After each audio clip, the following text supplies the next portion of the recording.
Welcome to The Good Word. My name is Vincent Goodwill, senior NBA reporter for Yahoo Sports. We're part of the Ball Don't Lie podcast. Get us wherever you get your podcast. It is, Tuesday?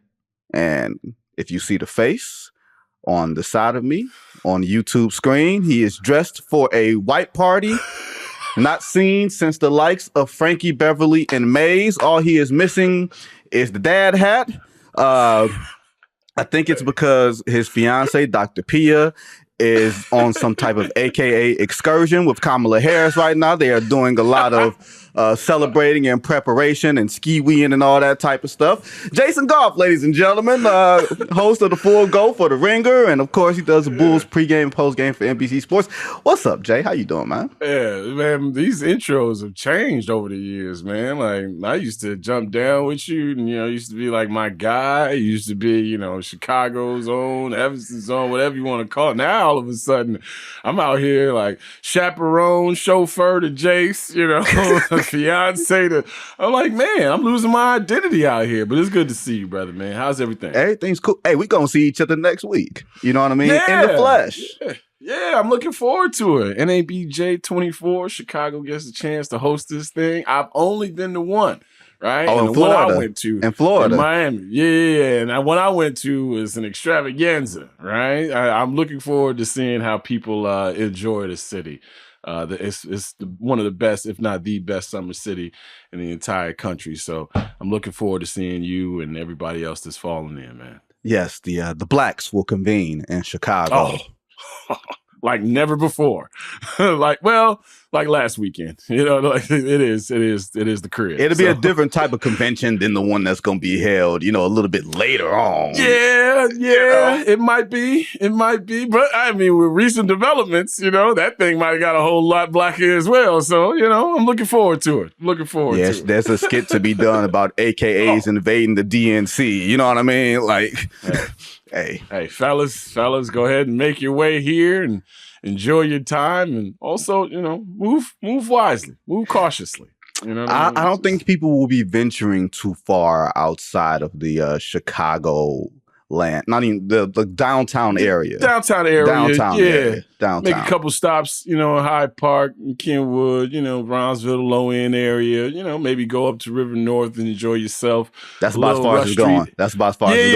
Yeah. And then after that, we'll have shuttle buses that if you get past a certain perimeter, that it'll take you back to where you need to go. Yeah, do not pass go.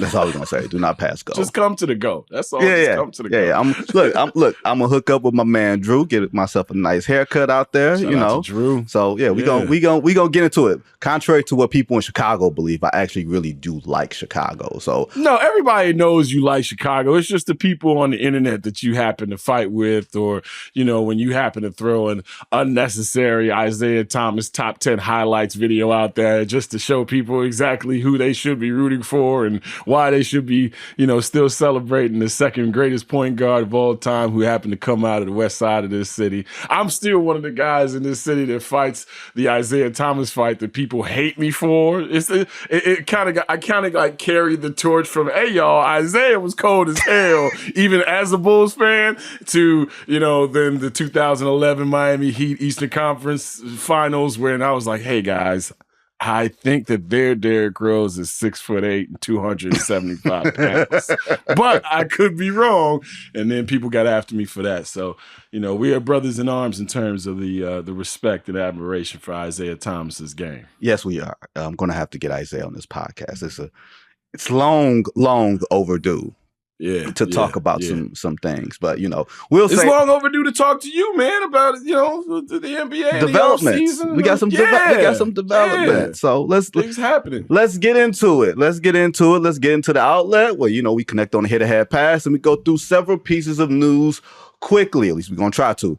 Yesterday, I'm sure you guys saw it. LeBron James scored the last 11 or so points for USA, helping them escape again. One, it was South Sudan over the weekend.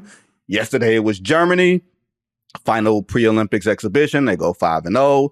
I don't know if it necessarily engenders a whole lot of confidence because the world has gotten a lot better. But if LeBron James has to, rescue the United States, out of some of these tricky situations that he actually helps them get into, Jason Goff, mind you, because that man looked old and slow until the last 5 minutes, and then boom, it's like, oh boy, proton pack. Let's go. Let's get it. All right, cool. Like what do you make of what we're seeing from soon to be 40-year-old LeBron James? And I will ask this question without the hyperbole, Jason Goff. Well, that's damn near impossible when it comes to LeBron and conversations surrounding LeBron. The serious side of it is absolutely incredible. This dude can still do these things at this age, yada, yada, yada, everything that we've heard. I'm not trying to brush over it. And as you mentioned, there are times where, that help side defense or that awareness isn't as quick twitchy as it used to be. And it shows up. But when he presses that turbo button, he can still do it for a good 2.5 minutes, 3 minutes of a basketball game. And I love seeing how the hierarchy establishes itself at the end of these games, where it's like, oh, we all stars, everybody cold, everybody got 200 mil in the bank. And then after a while, I was like, hey, Steph and LeBron, can y'all talk to y'all homies over there in the other jerseys for us? That's the serious side. The fun part is Bron ain't low. I see what's happening here. This is LeBron taking off the first month of the next NBA season right before our eyes. This is it. Remember the Oklahoma City all-time scoring champ game when he was like, nope, breaking this record tonight. You see the shoes. You see who's in the stands. I have planned this. By the way, next 2.5 weeks, I'm going to be chilling. My toe hurt, okay? I'm telling y'all right now, as hard as this man is going now, and then the Olympics are coming up here, you're going to have to go even harder because now they got to, they can gauge the pitch, right? They can time it up a little bit now. And I'm sorry, that Serbian team, that Petrusev, I'm like, hey, these boys ain't got no respect for the U.S. Like, I remember when dudes used to handshake and switch jerseys and, after Barkley elbowed Barkley elbowed Angola, next thing you know, that's on his mantle at the crib, right? Like, look at me. This is me catching the elbow, son.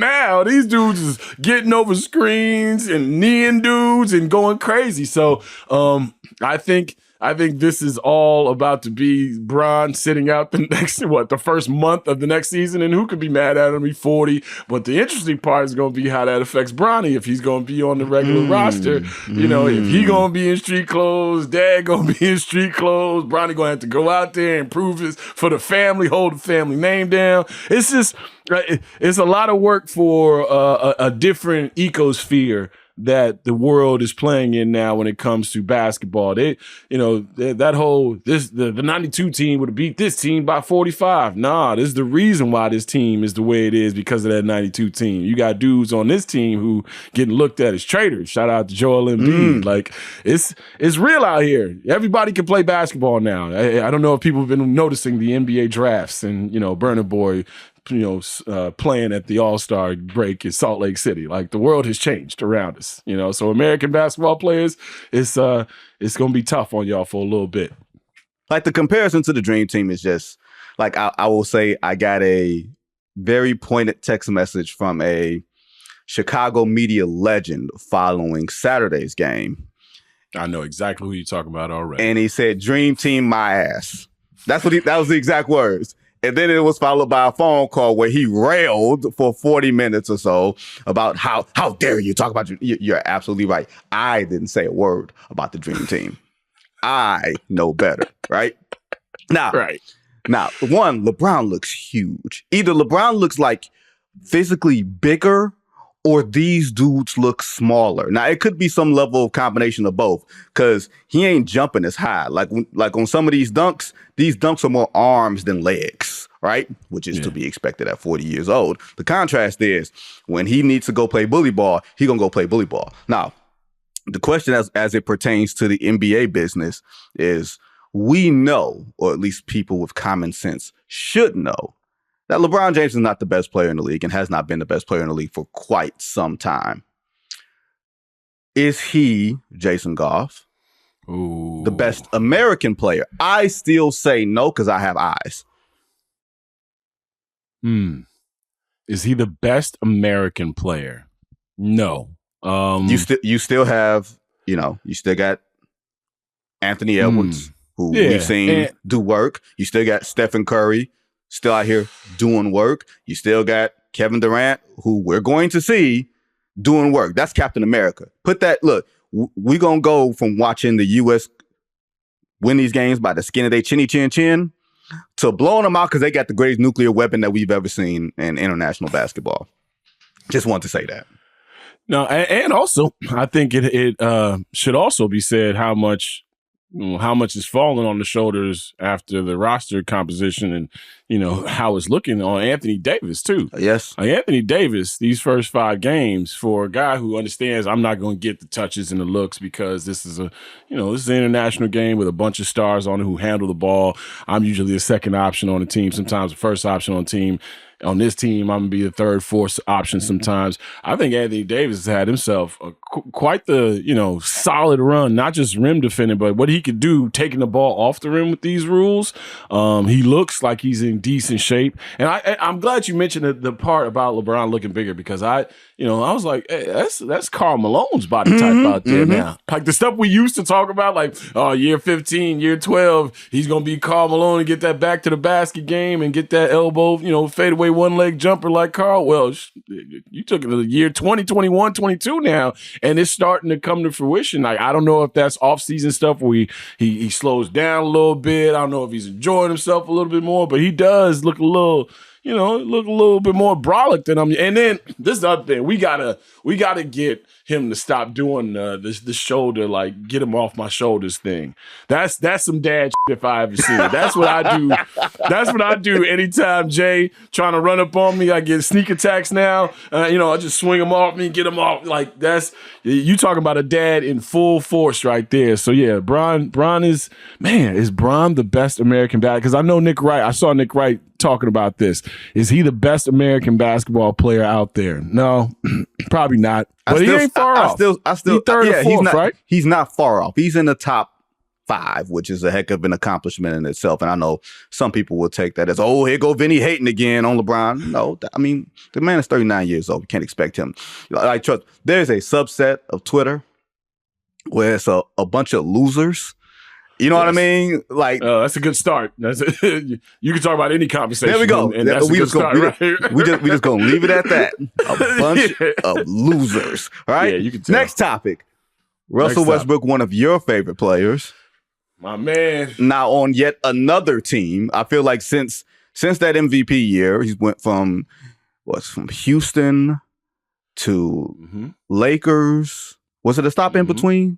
After Lakers? I feel like Washington. Houston, Lakers. Oh, yeah, D.C. He had a couple triple-doubles in D.C. Yeah, D.C., then Lakers, then traded again, then Clippers, and now he's going to be joining the Denver Nuggets, after, he's just bought out and everything. I'm sure they're just getting some of the clerical work done. Mm-hmm.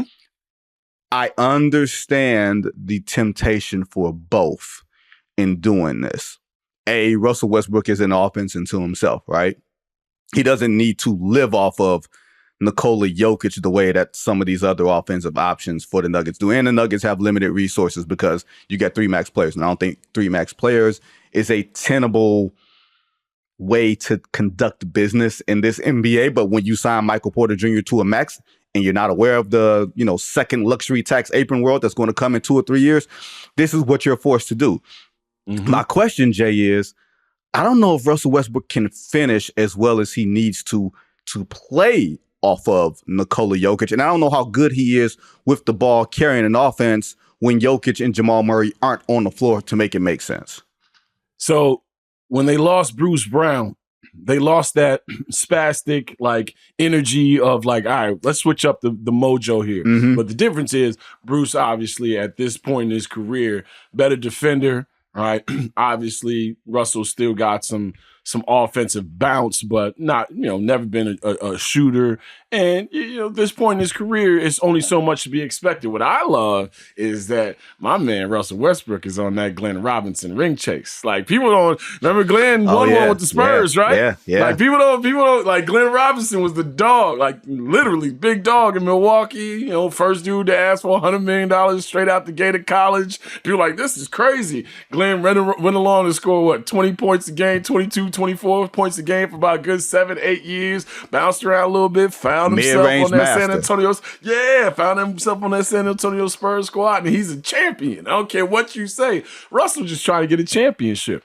And at this point in his career, where everywhere you go, you are going to a couple of things. You're going to draw the ire of the fan base the moment they realize that after the last 17 years that your jump shot isn't as wet as you think it should be. And then also he's going to then get into it with some of those fans, whether it be at home or on the road. Those are two things that are guaranteed. But his energy, like for me, the Denver Nuggets are a nice team that borders on ornery, but they aren't the team that's telling you that we are better than you in a way that champions should move. And I think you saw that last year. And I think that's why the Minnesota Timberwolves walked into that stadium in Game 7. It was like, oh, no. They haven't told us that they're better than us. They just have won, right? I think Russell provides some of that energy. But in the end, it's a lot of these dudes that we watching now that we saw win MVPs and saw be great, we hoping that we could squeeze a little bit more juice out of it. Just for fans' sake. Ain't no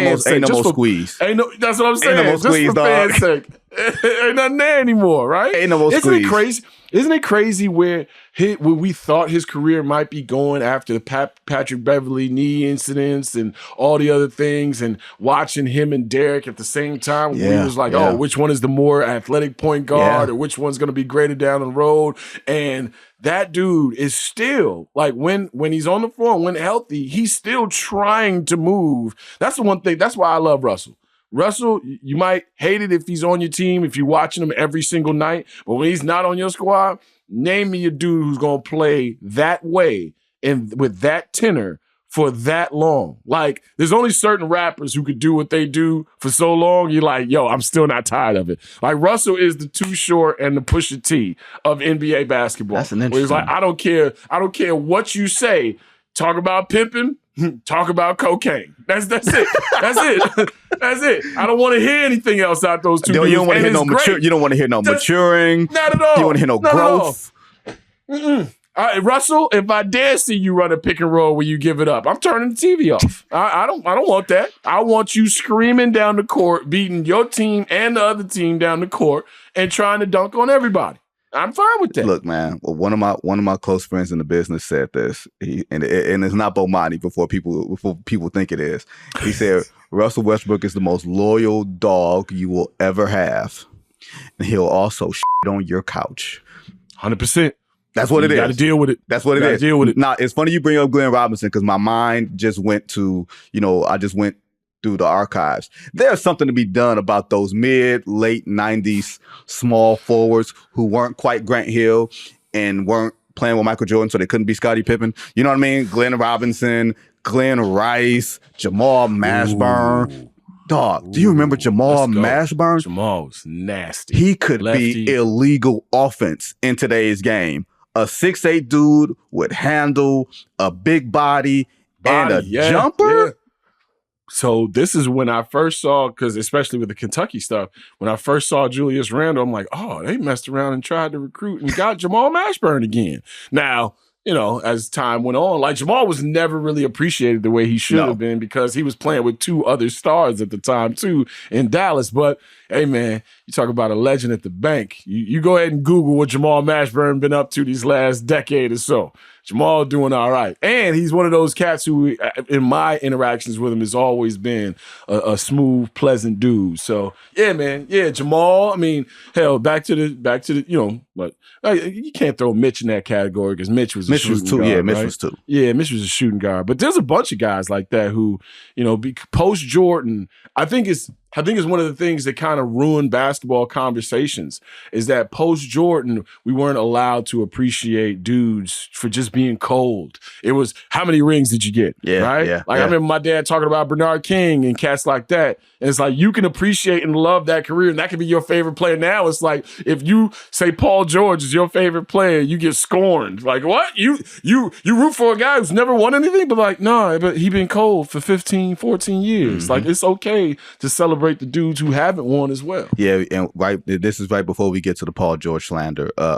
Yeah, no, I was the about to say, conversation. it's definitely coming. Yeah, it's definitely coming. But John put this in the rundown, so we're going to get to it right before the break. The Hornets are buying out Reggie Jackson. He's joining the Philadelphia 76ers. He's also close with Paul George. So just more, I guess, reinforcements for what they're trying to do in Philly. That's it for the outlet. And we're going to be right back, and we're going to talk about the Eastern Conference offseason outlook here with Jason Goff. We're going to pay some bills. Back on the Good Word here with Jason Goff. Jason, of course, we're going to go through some of these new look Eastern Conference teams, or in the case of the Boston Celtics, we just going to pay everybody all the money that we have. Oh, and then we're going to sell the team. So second tax apron, my ass, right? You got Kristaps Porzingis. He underwent surgery again. He's out till December. Jay, do you think out of the last 6 years, we've had 6 different champions? When you look at their youth, when you look at the way that they ran through the East on the way to the finals, maybe you would say it was a little fortuitous considering teams were hurt and everything else. But do you look at the Celtics as having the best chance for a repeat as any of the last 6 champions that we've had since 2019? I do. And I don't think I would have been in a position to say this before this last year because they hadn't won it yet. Mm-hmm. Like this was the squad, and especially those 2 players were the guys who were like, all right, it's time to prove it now.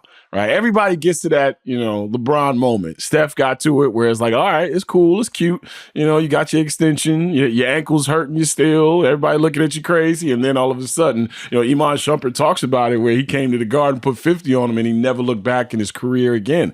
Right? Mm-hmm. There are moments where you're looking at Jason Tatum. Like Jason Tatum feels like he's 34 years old to us because he got introduced to us in the Eastern Conference Finals going up against LeBron in Cleveland and punched it on him. Yes. And we're like, uh-oh, here it comes. He's here. Right. And then he started working out with Kobe. It's like, oh, it's happening, y'all. It's happening. And then it didn't happen. Wait, right? how did he work out with Kobe and take all of Kobe's bad habits? Because Kobe, and God rest his soul, had some bad habits that only an immortal-like basketball figure could pull off, and everybody out here was trying to mimic it. And you're like, nah, you can't do that.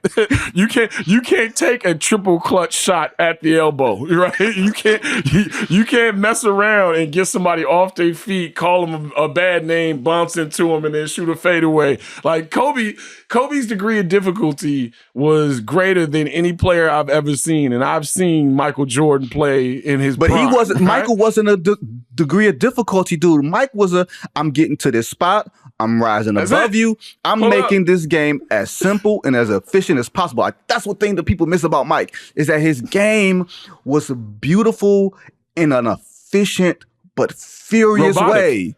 Yeah. It's Kawhi. It's why the Kawhi stuff always comes up because it's like, all right, Kawhi, where you going to be? Over there, over here, and in the short corner every once in a while. And I'm going to hit from all 3 ranges, and y'all going to just have to deal with this 26 if I'm healthy. Eat it. You just have to eat it. Yeah, that's it. Whereas Kobe, how many Phoenix playoff games we're like, hey, Kobe, you can shoot that, I guess. Kobe, you can't. So Jason Tatum did that. And then the run-up of, okay, now Jaylen Brown is getting better. Now, how does this work out? Does the KD, Russell Westbrook relationship happen here where there's a reason why Jason Tatum is so quiet because he knows JB could take all the arrows, similar to what I thought for a long time Scott Brooks had to deal with Durant and Westbrook. Yeah. There's a reason why Durant never went left on Westbrook because he's like, oh, you're going to take all these shots, all these slings, all these arrows, and I just get to chill and fight with somebody from the Oklahoman every once in a while? I'm cool. So they got to that point, and we were sitting there for like 3 or 4 years, like, what's happening? The ankle injury in the playoffs to Jason Tatum ends their run. Mm-hmm. But I think it's a lot what the Boston Celtics are and what the East just simply isn't to me. The West has 7, 8 teams that think they can win. Right? Not legitimately, maybe 4 or 5, but 7, 8 that feel like they're in there. Sacramento Kings taking big swings, right? Like, hey, just let's bring DeMar in here now because we got to figure out a way to beat Oklahoma City, Minnesota, teams like that. Denver, obviously. With the Boston Celtics, they could look around and go, all right, we're still relatively young enough in terms of our premier players. Our bench did that rebuild thing like bullpens have to do every year in baseball where it's like, hey, we can let Jeff Green and some of these other cats go and rely on Sam Hauser and Peyton Pritchard. All right, we can get away with that. And then you look around, I mean, there's no I don't think there's more pressure on any one player in the Eastern Conference and maybe the NBA than the guy that we see struggling in the Olympics right now, Joel Embiid. That brings us to our next team. Let's get it. The Philadelphia 76ers. The weird thing is you have the MVP, you have an MVP in Joel Embiid, who every 5 seconds looks like he's about to look over to the sidelines and say, Elizabeth, I'm coming home to you. That's what he looks like every 5 seconds. That boy is lumbering. He doesn't, I can see why the playoff Joel Embiid, he played well in these playoffs in the first round, even though they lost. I see why he struggles in the playoffs when I look at him in international basketball, because the game moves at a speed in a regular season that it does not move like in the playoffs. People say the playoffs slows down to a degree, but you have to be quick twitch. You have to make very quick decisions, and I don't think that Embiid makes quick enough decisions that compensates for the lack of fouls that you're going to get, the increased contact that's not going to be rewarded by fouls that you're going to get. And then you go and you add in Paul George, who people believe, playoff P, the jokes, the hitting the side of the backboard, all these other things. Jay, just to spin it to you, I don't look at this team and say, man, this is the year that they're going to do it. Because we never see a team add a superstar piece recently, and it turn over in a year. Usually it takes 2 years. Do you think that, the opening that's there for the 76ers, the way that the opening was there for Boston, do you think Philly now walks through that open door if that door is indeed open? When's the last time we saw that, right? Clyde with Houston? I mean, it's been a minute, You had the Celtics of 2008. Oh, yeah, right. Well, they threw the group together. They threw that group together. So this is the issue that I have. And, you never know what's going on with a guy. You never, I'm very careful when it comes to talking about people's bodies. And you never know, what kind of medication guys are on, what injuries guys have that they aren't revealing and are slowing them down or hampering them. But if possible, Joel needs to go and watch what happened with Tim Duncan's body throughout his career, where Tim, came out of Wake Forest, young dude, put on that grown man weight. And then there was a moment there was a few year stretch because of the knee issues and because of some of the issues that he was having. Tim got pretty svelte. Yeah. Tim got, he got back down. Yeah. And then at the end of his career, it's like, all right, it's the swan song. We out here kicking it. You know what I mean? It's still getting to the playoffs, but we out here kicking it. Life is treating us the way it's supposed to. I've been a dynastic player that everybody forgets about when they talk about rings. I've been maybe a top 6 or 7 player of all time. Joel, I think, when's the last time you saw Joel go up with explosion and hammer it home in a crowded paint area, right? He should still be doing some of those things at his age and with the injury history and all the other things. This other thing too, man. When's the last time you felt like Joel Embiid was having a ball out there? Right? Remember when Joel was going to Rihanna concerts and tweeting and doing all the young stuff? And it's all that stuff, immediate cold turkey. It went away and it's focus. Get more serious about basketball. And then Kawhi Leonard's jump shot bounces around the rim 2 or 3 times. And since then, he's had a storied career. He's going to be a Hall of Famer. But in terms of big man dominance in a league that is begging for a big man to just be like, I'm the dude, Nikola Jokic came and kind of not only caught up to him, but pulled ahead of him. Yeah. So I'm like, what is the redefinition? Shout out to Black Star, Most, and Talib. What's the redefinition of Joel Embiid? Is it putting Paul George on the other side of him? Is it saying, hey, Tyrese Maxey, you can't be the Robin anymore. Some nights you're going to have to be Batman plus, right? I'm just, because I want to see Joel get to a postseason where he's 1, healthy, and 2, looks like not only that he's having a good time, but his body is doing what it is supposed to be doing. And we just haven't seen that, man. It sucks because, unfulfilled potential, even though he's an MVP, a number 1 overall pick, some of the things that you see there, we should be watching an Akeem, Patrick Ewing, David Robinson type of run where it's y'all going to win a championship or sniff one because of that man, and they I haven't. mean, if you think about it, David never had that run. Right. He waited till Tim got there. And the crazy thing is, was Embiid the third pick? No, he was first, right?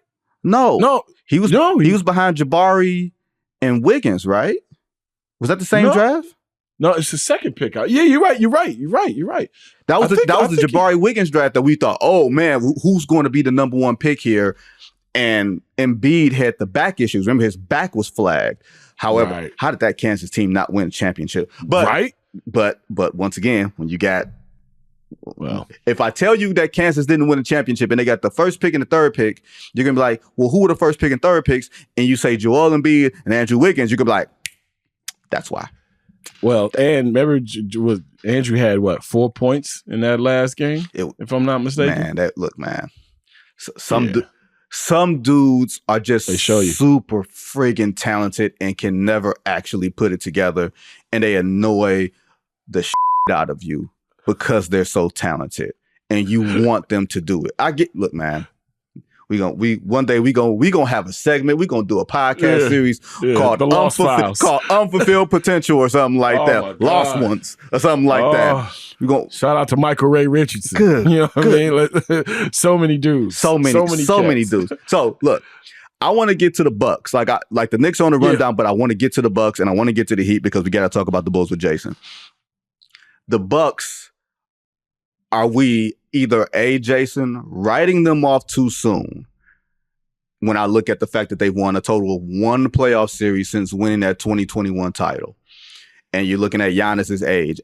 He's going to be 30 in December. And you're looking at Dame's age. He's going to be 33. Well, he just turned 33 on, I think, July 15th. And you're looking at small guards. Isaiah was retired. Magic was retired. Steph done did a rebirth as he's entered the back end. You know what I mean? Like Gary Payton didn't decline until 35. Stockton didn't decline until 35. I'm trying to think who were the other archetype point guards. Jason Kidd was still really, really effective at 35. Not at the top of their games, but really, really effective. Get it done. They can still get it done. Like Stockton's last All-Star appearance, I think, was 34. So Dame still has some tread, but he's 33 and he's a small guard, that's had a couple of knee issues. And last year he couldn't, because of all the off-season trade stuff and everything else, he couldn't work out. So he just walked into training camp, new team, new situation, wasn't comfortable. Then you add in the Doc Rivers, Adrian Griffin stuff, blah, blah, blah. I say all that to say, adding Gary Trent Jr., I think, was a really smart move for them, Jay, because all they got is the minimum to play with. And Chris Middleton has his ankle. Both his ankles worked on at the same time. I don't know how you decide. I'm going to be on crutches. I'm going to be out, not even hopping, limping. I'm going to just forfeit in the summer. You ain't going nowhere. Hey, maybe that's what your boy Scotty should have did in '97 instead of having a hot boy summer. I'm sorry. You can't help it. But I try to get the the Chicago people off your ass. I'll never get off of Scotty. No, you don't got to worry about that. You and Bo have this Scottie Pippen thing that you have come that was my favorite player during the dynasty. So nothing that you say about Scottie, yes, you can make your face up all you want. Okay, when Scottie Pippen was on the top of his game, it wasn't many that was messing with him. Wait, you mean the Scottie Pippen that was begging for Mike to come back? You mean Sitting Bull? Do you mean Sitting Bull Scottie Pippen? Is that what you mean? Yes. A man with terrific talents and sometimes flummoxed and confused thought processes. Okay? That's all it was. We can't, sometimes we are a contradiction of our very things that make us successful. Okay? Sometimes we don't always Jason see Goff, I'm disappointed that this is where you use your equity. You can be disappointed. This is where you use your considerable equity. Yes. And I'm still on the Ben Simmons train. I fall in love and stay there. I'm loyal. You kidding me? I'm a long-term relationship kind of guy. So I'm not about to just run just because Scotty had a book and Scotty said some things that probably he shouldn't have been saying. And listen, I'm not gonna allow for that. You pick on somebody, pick on Terry Mills or somebody, keep that Detroit shit over there. You know what I mean? What you doing? What you doing out here? Yeah, John. My bad, Jason. I just got a What's migraine. going on out here? I just got a migraine. I couldn't hear what you said. Oh, now you're bad. making fun of people who battle migraines for okay. Oh, ladies and gentlemen. no. What's the at? What's the socials? For all you migraine sufferers out there, Vinnie Goodwill is saying it's all in your head. Literally, he had a migraine once in his life. He had a migraine once, and he's a migraine sufferer. That man had a migraine once in his life. June 3rd, Auburn Hills. He saw Dennis Rodman over there. He saw Isaiah Thomas over there. He saw Bill Laimbeer. That man said, no mas. Mike, you out there by yourself, dog. He had the ice pack on his neck. He had the ice pack. You know what John Sally said after the game? You know what Sally said? He should have had the ice pack on his balls. See? This is why when you come here, you have to have a police escort at times. This is why, because the situation that we sitting here talking about the Eastern Conference in 2024, and Scottie Pippen in the 90s Bulls is catching shots for no damn reason. Never Just forget. saying. John, never forget. Hey, John, never you're gonna forget. be blamed for this too, John. You got to be honest. You got to be aware of who you rolling with. You're gonna have to come to Chicago too, and they're gonna be like, "Who's producing that show?" John Gennaro, ladies and gentlemen, GENN. No, I'm messing with you. Go ahead. now back to the lecture at hand. Before we got off track on your boy Scottie, and my best friend loves Scottie Pippen. So every time I talk about Scottie, he'd be like, "Come on, man, why you got to do this?" Yes, I have to do this. Yes. Now, back to the lecture at hand. Have we written the Bucks off, or are they a sleeping giant? Yes. They're a giant that's taking a long nap. That's a wrap. That window is closed. Whoa. Yeah. Whoa. Yeah. Giannis can only do so much. He can only do so much for so long. Like we get used to treating these dudes like. Remember when the 19, 20-year career, you look like Buddha Edwards at the end, right? We get so used to looking at these dudes like, oh, he's going to be able to run around. No, shout out to Buddha, famous, championship bull, by the way. James Buddha Edwards, okay? In case you wanted to know, he came to the city where he was like, I need to win something. That thing has been done for a while now and won't be back on track until the early odds. He left Detroit in 91, dog, so we ain't even tripping off that. I'm just, lies don't have to get in the way. The truth ain't got to get in the way of a good story. But all I'm saying is, Giannis Antetokounmpo can only be asked to be so much for so long. I love the fact that even before the Phoenix finals, we like to rewrite history as if Giannis wasn't like, hey, something needs to happen here or else. And then when he wins, it's like, oh, he's doing it the right way. He stayed with the team that drafted him. He's keeping his foot on their neck in perpetuity. Every offseason. Hey, sign my brother and go get somebody that's going to make up for the fact that you gave this roster spot to my brother. You know what I'm saying? That's what and this is the thing. He got caught in the flux because, life happens. Damian Lillard, we all know the kind of, off the court situation that he was dealing with, and he's talked about it. Like, I didn't expect Dame, once that became public knowledge, I didn't expect Dame. Man, that's your family, right? You away from your babies, you away from the lady that you once loved. Like, it's a lot. And then you're going to do it in Milwaukee. On top of that, imagine telling your family, hey, we going to Miami, baby. We about to, it's about to be rolling and shaking, moving and shaking. What? And then all of a sudden you end up in Milwaukee, next to Mars Cheese Castle and the Pfister, which is a hotel, ladies and gentlemen. I don't want y'all getting, what I mean? I don't want y'all getting wild out here. So yeah, this Giannis thing you can only ask him to do so much for so long. And then once the physical decline starts to happen with Giannis, where does that game go? Like the points per game and the rebounds are fine, but the impact, like this dude has another 3-4 years where he's physically going to be this dude. It's a lot of miles. It's a lot of. I think it might be hard miles. It's hard miles on his knees. Hard miles on his back, and he's turning 30 years old, and he's right now carrying Greece through the Olympics where he could be resting. And you can't tell Giannis, hey, man, we think it would be best. You can't say that, right? And Giannis has missed considerable playoff games over the last 2 years where he didn't play at all. After he played 73 games for the Bucks this past year, it wasn't like he was injured all the time. The 73 games were the most that he's played, I think, in about 3 or 4 years. But and you thought that he was going to get there. I thought the Bucks were going to be the party crashers in the East. I thought that with you two playoff performers in Dame and Giannis, that, okay, you're going to get by the Pacers, right? You're going to beat the New York Knicks. And then, okay, it's going to be the showdown against the Celtics. And they couldn't get off the starting blocks because Giannis was hurt, and then Dame got hurt, and then you were left with Chris Middleton, who had the greatest playoff performances of his life outside of the 40-point games in the finals, and it didn't mean anything. Like, that has to stick in their craw, in addition to not having any flexibility. Like, you signed Gary Trent Jr. for the veteran minimum, and he's going to help a lot. I'm just very curious if the clock has passed them by. We can't sit somewhere and talk about the league having so much parity. And you got 6 different champions in 6 years. That means windows are never open as long as you think they are. That means windows open and close within the same damn calendar year, right? Speaking of windows opening and closing the same damn year, I bring to you the Jimmy Butler Miami Heat.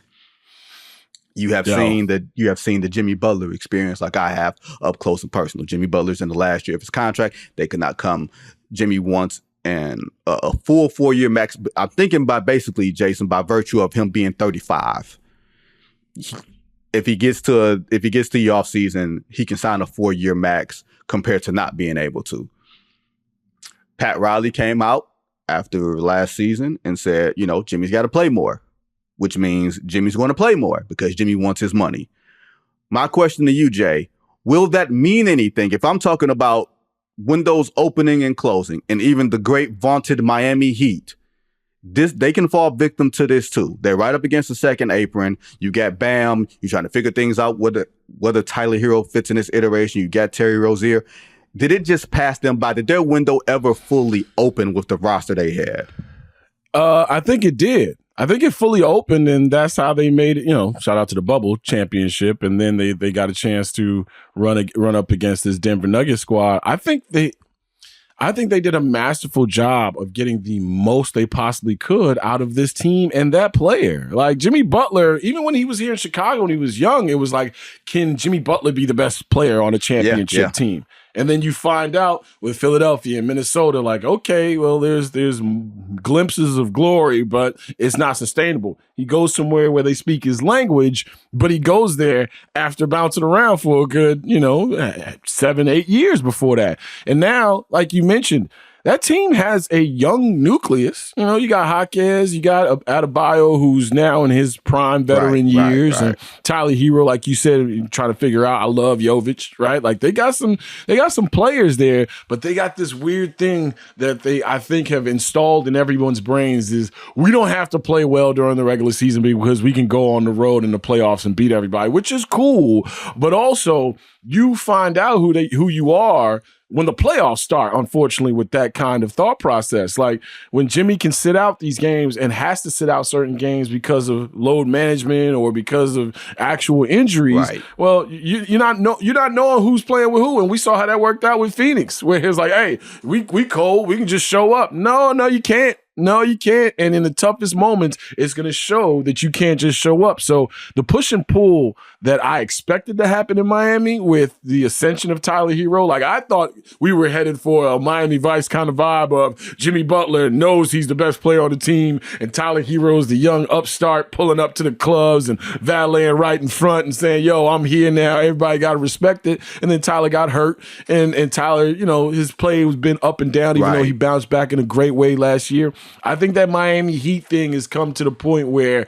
you've also got a architect who, Pat ain't trying to rebuild. Pat don't know how much longer he got in this 80 years thing. old. Ain't no That's rebuilding. That's what I'm saying. So it's like having the owner. We ain't getting no younger. We might as well do this. I hate that line. I hate that song. Every version of that song. But that line is applicable to Pat Riley. It's a terrible song. I just don't think the Miami Heat ever stop being the Miami Heat, and I think that might be to their detriment with this thing. Like if they sign Jimmy at 35, 36 years old, you're pretty much telling your young group that we're paying him because of what he's meant to this franchise. And also, if y'all ain't grown up around here, we need to have one of those dogs still around. Yeah. Right? Bam Adebayo has become that guy, but keeping a guy like Jimmy Butler long term, I think you're just moving around deck chairs on the Titanics. I think it will make for a very interesting season in Miami because I don't think they would go to the point of trading Jimmy. I could be wrong. I don't think they would go to that point. But I wonder if you are middling around 500, even if Jimmy's playing and you're just not able to cobble those wins together to get yourself to the 2-3 line in the Eastern Conference, where top 3 teams are going to be really good. We did not hit on the Orlando Magic, who are much improved. We did not hit on the New York Knicks. We did not hit on the Indiana Pacers, who might have, some sweat equity, coming in and some continuity with Ben Mathurin coming back and adding that to Halliburton and Pascal Siakam and those guys. Like, the Eastern Conference ain't great, but it's better than you think. They just don't have the top level championship teams outside of Boston.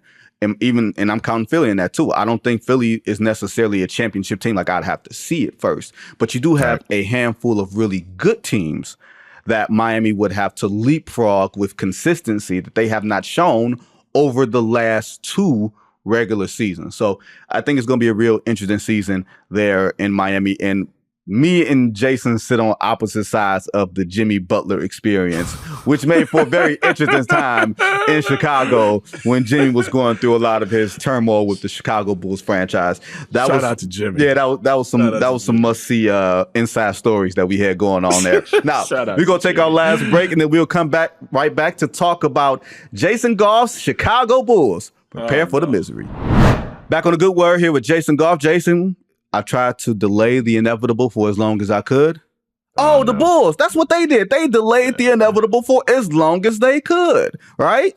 They were trying to figure out what to do with DeMar DeRozan. Do we want him to come back? Is he going to be a piece that holds this thing together while we just keep on middling?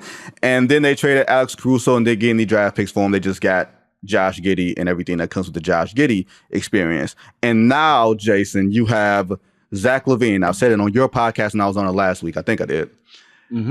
He's become viewed more as a contract than a basketball player. And I think that doesn't serve the Bulls well. I don't think that serves Zach well. But the team that gets him, it's going to serve them well because I think he's going to ball out for them. If he's your third best player, Jason, you got something cooking because you're asking him to score and defend his man. Easy work. Yeah.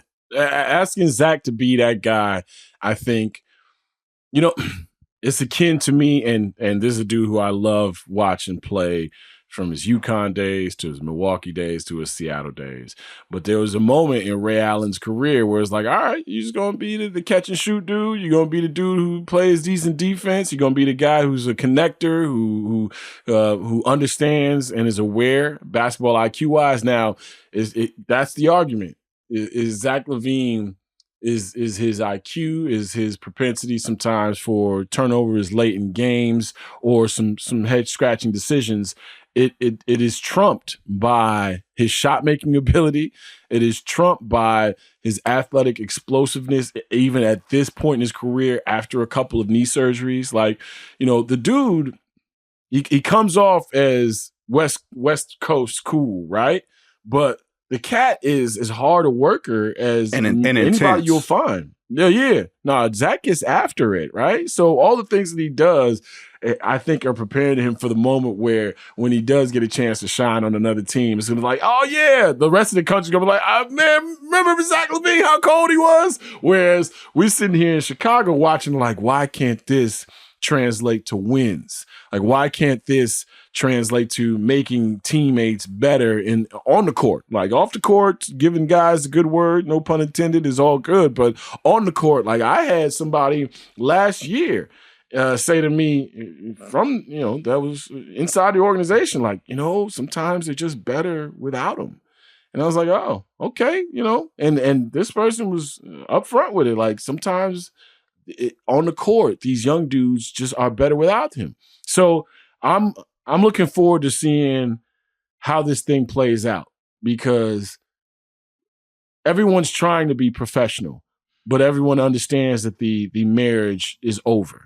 So now it's time to, cut the TV in half and, get the dog days that you want, and you know what I mean. Get the moving truck back in.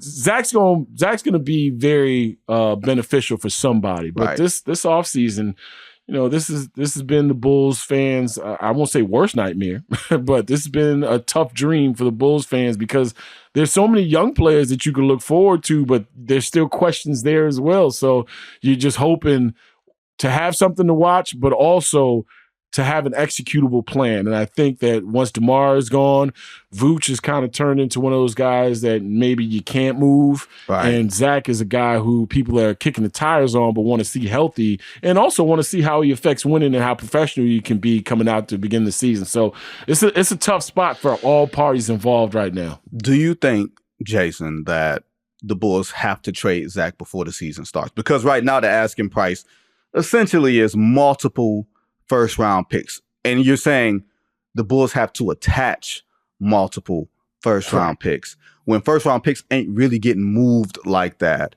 because of, A, how valuable they're going to be in this new TV world where when you saw that $76 billion contract that the NBA has agreed to with Amazon and NBC and everybody and ESPN and everybody else, half of that's going flush into a salary cap, which means we're going to have another explosion or at least some level of incremental growth with the cap.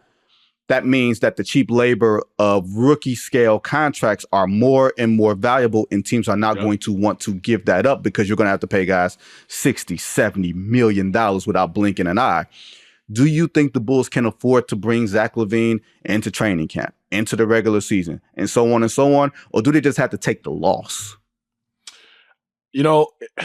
Depends on which group we're talking about. Are we talking about Arturas Karnisovas and Mark Eversley, who, when they were introduced, said that we are about drafting and development, or the group that on March 16th, 2021 said, you know what, Nikola Vucevic for essentially Franz Wagner, Wendell Carter Jr., and Jet Howard sounds like a good deal.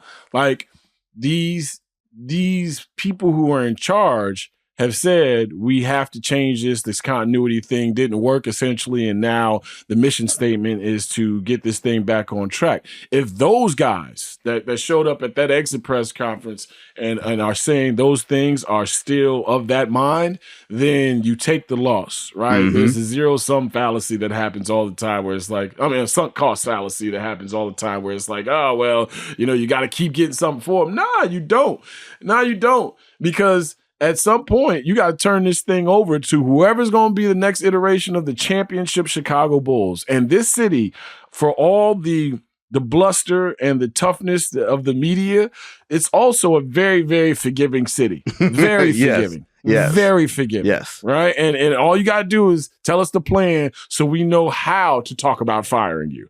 Right? That's all. And once you tell us the plan, let's rock. That's right. You know me rebuilds. I sat through the Baby Bulls with Tyson and Eddie. Oh yeah, right. Yeah. We went through Jamal Crawford being drafted and being like, all right, where is he gonna play? Kirk Heinrich got drafted because Dwayne Wade was picked a pick ahead of him, right? Would y'all have taken Dwayne Wade? I think they were getting ready. I think Dwayne thought he was getting taken by the Chicago Bulls. I think he did. Yeah, and then all of a sudden, Pat Riley looking at Eddie Jones and everybody like, this kid from Marquette with the huge hands and the big feet who's only 6'4" might be a generational player. And he was right. Right? Jay Williams, that situation, unfortunate, right? Yeah. Like, there's been so many things that Bulls fans, like myself and other Bulls fans, who sat through. Like, 1998 is our 1985 for Bears fans here in this city. 98's a long time. That's when I graduated high school. My kid's about to be 8, right? Like this has been happening for a long time. So as long as if Arturas Karnisovas and Mark Eversley, I think, were to come out tomorrow and be like, we had to attach these draft picks, they would get flamed. Mm-hmm. they would be in trouble. But it's kind of like the Alex Caruso deal. When Alex Caruso went to Oklahoma City, like, what? You ain't get no picks? Hey, man, Sam Presti is the man with the strongest hand at the table. You ain't got no leverage. And, you can get mad or be mad at the leverage that you gave up a year and a half ago at the trade deadline. But being mad at the leverage now, it's like, what are we talking about? Just because you draw a doorknob on the cardboard box don't mean you got a house, right? Like, you don't have a house. So I'm okay with you not having that leverage and being mad about it. If you don't have the leverage that you'd have to attach draft picks, then if you got job security, you can look at a fan base in the face and say, hey, man, MB of Chicago, Modest Buzelis and these boys about to run around and we're going to win 21 games and make sure that top 10 protected pick doesn't go to the San Antonio Spurs in a draft where Cooper Flagg and a bunch of people are coming out. Like, you might have to take the short. You might have to take the loss so that 2-3 years from now we could talk about this team like we're talking about the Houston Rockets right now. And I think that's what a lot of the Bulls fans are hoping happens. Look, man, Jason, you don't remember 1972 because I don't remember 1972 because neither one of us were born. Nope. But 1998 is to 2024 as 1972 is to 1998. Talk about the Knicks? No, just the year, just the distance. I was talking about the Knicks. I thought you were talking about the Knicks from the last time they won it to the time that they got to the finals against Tim Duncan, right? Is it 2000? No, they're 99. Knicks got to the finals in 99. Yeah, right. They still haven't got back. Eighth seed, and they ain't getting back this year. I tell you that much. Now, you brought up Jay Will, right? Yeah. And Jay had the unfortunate motorcycle accident. Yep. Lonzo Ball just got bad breaks all the way around, right? Yeah. Like there was, and I think you remember this.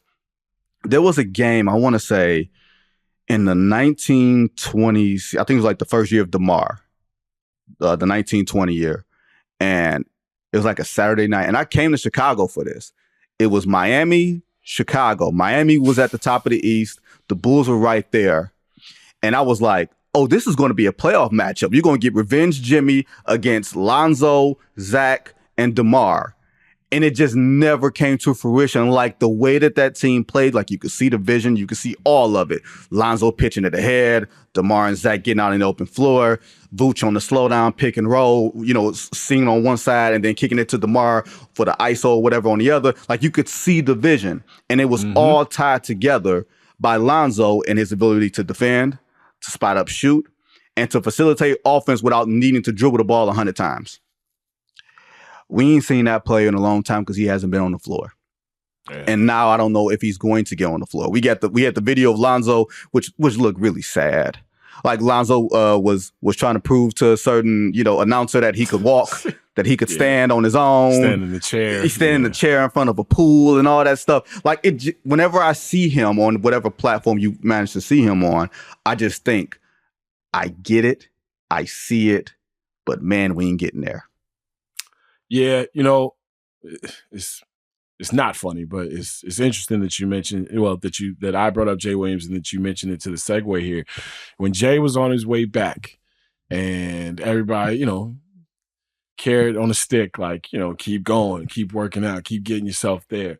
It's not, when you have that traumatic of an injury, just body trauma. Yeah. This man flew off of a bike and into a tree and damn near split himself in half, hole in his pelvis and all that. But he tried to get back and he got back, and it wasn't the getting back. It was, oh, by the way, you got to do this 3 nights a week against the top competition in the world, and travel, and also rest, and also stem, and also not fall off basketball wise. Like, there's so much to ask from that knee and that area of Lonzo Ball's body that, one, I don't think anybody's ever come back from this surgery. Like, you talking about cartilage, bone on bone, getting a donor, tendon, and all these things. Yeah, you can get back, and standing dunks and not having contact and no 5-on-5. Hell, when Derek got hurt, and everybody, I think Derek was done a mighty disservice by people in and around the organization putting out stuff about how he was playing and how he was doing in practice. I'm like, wait a minute, you think Joakim Noah, the reverence that man has for him, you think that Joakim Noah was if he had a chance to put him on his ass, wasn't going to say, hey man, that's my man? like you get taken care of in practice to an extent. Yeah, you go up against Dwight Howard, he's gonna knock your ass out the air. And I think that is the next step. Do I think Lonzo Ball will get to the point where he kind of feels like and resembles himself? Hopefully, but can you do it night in, night out? Like, there's a reason why nobody's come back from this thing. And if he's going to be the first, then, glory be to the basketball gods. But the first 3 months, like you mentioned, the Bulls were number one in the Eastern Conference. Like, he changed what this whole thing looked like just by putting the energy in the basketball and moving it. Right? Same thing he did at UCLA for that 1 year. You had a locker room that was fighting, a program that was in upheaval. Next thing you know, you get on that team, they running and gunning. And then De'Aaron Fox, got upset and put an end to all that.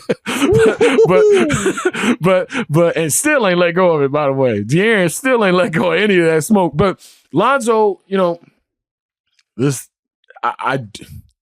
far-fetched. I hope it happens. I'm rooting for it. He has been cool the few times that I've gotten a chance to speak to him. But I don't see it turning the way that Bulls fans and Lonzo wants it to turn. I'm hopeful for it, but yeah, man, that's a lot of stress and that's a lot of trauma to put on that joint. And when we're talking bone on bone and then pain tolerance and it's gonna be tough. It's gonna be tough. No, it's gonna be real tough. And I misspoke when I said the 1920 season. I meant the 21-22. It was after the pandemic. That Chicago Miami game, because I was 1920 was Norman Dale. That was the Hoosiers coach. That was Jim Boylan. That was him. 21-22. Huh? Push-up master. I've told you about the story about him challenging the team to push-ups. I've told you about that, yeah. No, but the people need to know that.